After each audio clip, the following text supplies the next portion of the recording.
여러분, 오늘 영상은 정말 끝까지 봐주시길 권해드립니다. 최근 경제 지표를 보니까 개인 사업자 대출이 716조였습니다. 영업을 통해서 돈을 벌어서 빚을 못 갚기 때문에 대출 원리금 연체율이 52.7%나 치솟았습니다. 연체율 52.7% 증가, 이거 정말 너무 놀라운 일 아닙니까? 그렇기 때문에 당연히 폐업이 속출하고 있는데요. 워렌 버핏이 이런 말을 했었습니다. 썰물이 오면 누가 수영복을 입지 않은지 알 수 있다. 시장이 호황이고 유동성이 풍부했던 시절에는 잘 보이지 않았던 위기의 실체적 모습이 불황이 오면 다 드러난다, 이런 의미의 말이라고 보는데요. 워렌 버핏은 자산이나 주식 종목에 빗댄 말이었지만 이 말을 다시 생각해보면 지금 우리의 경제 상황과 잘 맞물려 있습니다. 수출과 내수가 다 힘들어지고 있는데 유독 아파트값만 초고가로 계속 펌프질이 되고 있고요. 그렇기 때문에 반대로 우리들의 지갑은 텅 비어가고 있습니다. 심지어 60억 원 하는 아파트에서도 11,000원 하는 밥값이 비싸다, 이렇게 아우성입니다. 모두가 아파트에 올인하다 보니까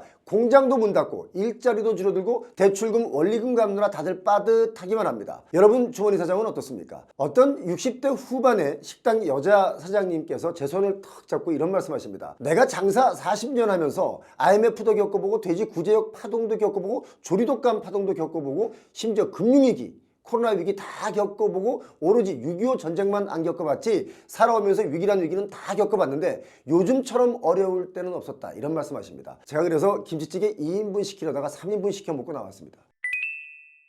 최근 경제 동향을 보니까 사람들이 일단 기호식품부터 줄였습니다. 커피 한 잔, 술 한 잔 값도 아끼면서 돈을 쓰지 않습니다. 이렇게 소비 심리가 얼어붙으면서 자영업자들이 그야말로 직격탄을 맞고 있는데요. 특히 커피숍, 술집 같은 기호식품의 업종은 불황의 직격탄을 맞고 있는 겁니다. 한국신용데이터가 발표한 자료 2024년 4분기 소상공인 동향이라는 보고서를 보니까 24년 4분기 기준에 개인사업자 대출을 받아서 사업을 영위하는 그런 사업장이 총 362만 2천 곳이 넘었습니다. 자, 그중에 48만 2천 곳, 약 한 13% 정도가 되겠죠. 여기가 안타깝게도 폐업 신고를 한 것으로 나타났습니다. 심지어 어떤 자영업자는 이런 말을 합니다. 폐업하는 가게 주인이 부럽다 라고 말합니다. 오죽하면 폐업하는 사람이 부럽다고 할 정도겠습니까? 폐업도 절차라는 게 있기 때문에 돈이 들어가는데 폐업할 돈이 없는 상인들도 아주 많다는 겁니다. 전체 개인사업자 대출 잔액이 716조 원인데요. 전년 동기 대비 16조 원이 증가했습니다. 한 2% 이상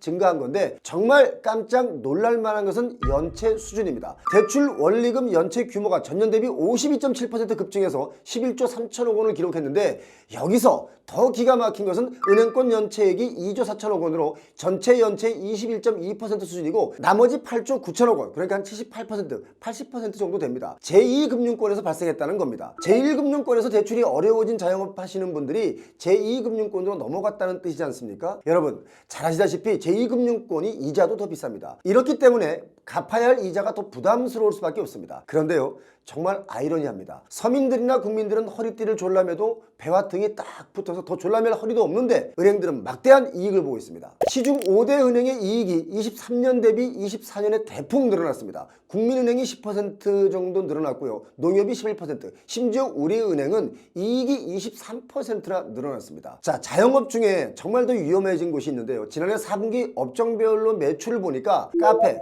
커피숍 매출이 3분기보다 9.5% 정도 급감했습니다. 소비자들이 가장 먼저 줄인 것이 커피라는 뜻입니다. 자, 그 다음 술집입니다. 요즘 저녁에 퇴근길에 술집을 들러보면 사람이 많은 곳은 여전히 좀 있지만 없는 곳은 아예 없습니다. 또 카페나 술집 다음으로 손님이 많이 줄어든 곳이 패스트푸드점입니다. 이런 내용에서 알 수 있는 것이 소비자들이 대출이자 지출이 많아지면서 기호식품부터 줄이는 것이다, 이렇게 해석이 됩니다. 우리나라 경제는 지난 24년 2분기부터 4분기까지 3분기 연속 0%대 성장을 이어왔습니다. 0%대 성장, 정말 힘든 시기에 돌입한 겁니다. 소득은 이만큼 오르는 사이 물가는 정말 이만큼이 오르고 있는데 가계부채로 이자 부담이 높아진 소비자가 지갑을 탁 완전히 닫았습니다. 지난해 소매 판매는 전년 대비 2.2% 정도 줄었는데요. 2.2% 줄었다니까 뭐 얼마 안 줄었네 이렇게 보이겠지만 이게 엄청나게 줄어든 겁니다. 소매 판매 감소폭이 23년 카드 대란 이후에 최대로 늘어났습니다. 사실 우리나라는요, 일본과 같이 장기 저성장 국면에 진입하는 게 아니냐, 이런 우려와 걱정이 나온 지가 이미 오래됐습니다. 일본처럼 잃어버린 30년 이야기를 하면 유독 부동산 관련 업자분들만 그렇지 않다, 계속 우상향한다, 이런 얘기를 하는데요. 일본도 잃어버린 30년이 오기 전에 부동산 불패 신화의 나라였습니다. 이제야말로 워렌 버핏이 이야기한 그 썰물의 시대가 오는 게 아닌가 불안하기 그지없습니다. 최근 부동산 매매 물건 중에 이런 물건을 봤습니다. 개원 2년 된 학원을 매매합니다. 이렇게 학원 관계자들만 가입한 어떤 카페에 학원 직거래 게시들이 급증하고 있는데요. 어느 정도냐면 최근 학원 직거래 매매 관련 글만 한 5,200건 넘게 올라왔습니다. 사람과 사람을 서로 분리시키려던 그 코로나19 때 2020년에는 3,400건이 조금 넘었을 정도였는데 이것보다 지금 50% 정도 더 늘어난 겁니다. 학원 운영이 안 된다는 걸 보면 이제는 하다 교육비까지 줄이기 시작했다, 이렇게 해석하시면 됩니다. 요즘 서울 대치동 쪽 빼고는 학원가가 잘 되는 곳이 없습니다. 서울 대표적인 학원가가 어디겠습니까? 강남구의 대치동, 양천구의 목동, 그리고 마포의 대흥동, 그리고 노원구 중계동입니다. 대치동 빼고 학원 매물이 목동에도 많이 나온 곳을 볼 수 있는데 불황이 온 게 확실한 것 같습니다. 사교육비는요, 가정에서 마지막으로 줄이는 비용인데 이제 그런 시기가 온 것이다, 이렇게 해석하시면 좋겠습니다. 이제 학원 시장의 위축은 어쩌면 장기화될 가능성이 매우 높아졌습니다. 왜냐하면 저출산이 심각해지고 있기 때문에 학원 차리면 돈 번다, 이런 시대마저도 끝나가는 게 아닌가, 이런 생각이 듭니다. 저희 표용호TV에서 정말 여러 차례 현장을 방문해서 방송을 한 것을 보신 분들은 이미 잘 알고 계시겠지만 자영업자의 위기가 얼마나 심각한지를 알 수 있는 강남대로, 또 가로수길, 이런 대형 상권, 대표 상권의 공실 문제가 그 시그널이었다고 저는 봅니다. 서울 강남의 가로수길은요, 지금 거의 텅 비어 있다시피 합니다. 한때는 대한민국에서 가장 핫한 곳으로 상가의 월세는 가히 상상을 초월할 정도로 비쌌지만 지금은 거의 모두가 공실 상태입니다. 막무가내로 뛰어오른 부동산 가격 거품의 역습이다, 저는 그렇게 보고 있습니다. 최근 어떤 조사를 보니까 정말 놀라웠습니다. 월 소득이 100만 원에도 미치지 못하는 자영업자가 2023년 처음으로 900만 명을 넘어섰다, 이런 데이터를 봤습니다. 참 희한한 것은요, 월 100만 원을 못 버는 자영업자의 숫자가 900만 명을 넘는다라는 것은요, 우리나라 인구가 5,200만 명입니다. 그 중에 생산 가능, 경제활동을 하는 성인이 3,600만 명 정도 되는데요. 그 중에 900만 명이 100만 원을 못 번다. 이런 상황에서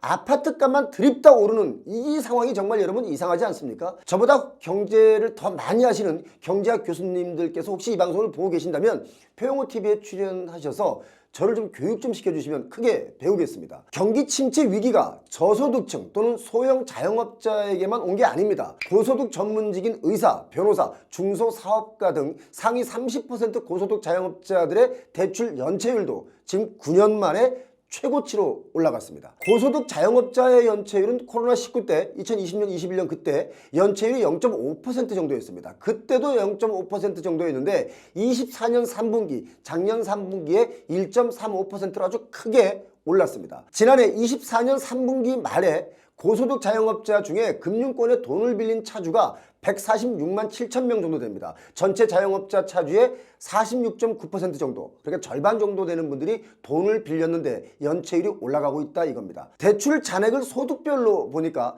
저소득 자영업자분들이 133조, 중소득 자영업자분들이 194조, 그리고 고소득자의 대출 잔액이 737조 정도 됩니다. 엄청나게 차이가 많이 나는데 소득이 많으니까 빚도 많은 겁니다. 자, 그런데요, 불황일 때 안 되는 곳만 있는 게 아니죠. 잘 되는 곳도 있습니다. 어떤 곳이 과연 잘 될까요? 바로 뽑기방입니다. 그리고 복권방입니다. 사실 뽑기방, 이거 재미로 뽑는다고 하지만 알고 보면 많은 분들이 정말 죽기 살기로 뽑습니다. 재미와 상품을 다 가질 수 있기 때문에 그렇습니다. 최근 홍대 입구역 그 근처에 가면 가차샵이 23개나 더 생겼습니다. 보통 뽑기방을 가차샵이라고 하는데요, 가차샵이라는 게 뽑기를 말합니다. 원래 가차라는 뜻이 일본의 의성어 중에 하나인데 우리말로 하면 덜그럭덜그럭 뭐 이런 뜻입니다. 동전을 놓고 뽑기를 돌릴 때 나는 소리를 표현한 게 바로 가차라는 것인데 말 그대로 뽑기 기기가 있는 샵을 우리가 가차샵이라고 합니다. 이게 지금 많이 늘어나고 있습니다. 여기 말고 또 잘 되는 곳이 있죠. 세무사나 특수변호사, 뭐냐면 전문과학기술 서비스업의 매출이 30% 정도 증가했습니다. 경기 후퇴, 0%대 성장의 시대, 또 인플레이션의 시대, 이른바 그야말로 썰물의 시대가 우리 곁에 와 있습니다. 이럴 때 우리는 정말 현명해져야 됩니다. 이제 그야말로 다시 일어나는 대한민국, 다시 성장하는 대한민국, 그리고 그 국민들이 돼야 되겠다, 이런 생각을 했습니다. 이 방송을 보시는 우리 구독자님들, 위기 속에도 꽃은 핍니다. 구독자님들께서 위기 속에서 꽃이 되어주시길 부탁드립니다. 여러분 부자 되시기 바랍니다. 고맙습니다. 표용호TV의 정보로 정말 많은 도움을 얻었다는 분들이 많이 계신데요. 그분들이 회원가입을 어떻게 하면 되느냐라고 물어보시는 분들이 많은데 쉽습니다. 구글의 정책, 유튜브의 정책에 따라 무료로 드릴 수는 없고요.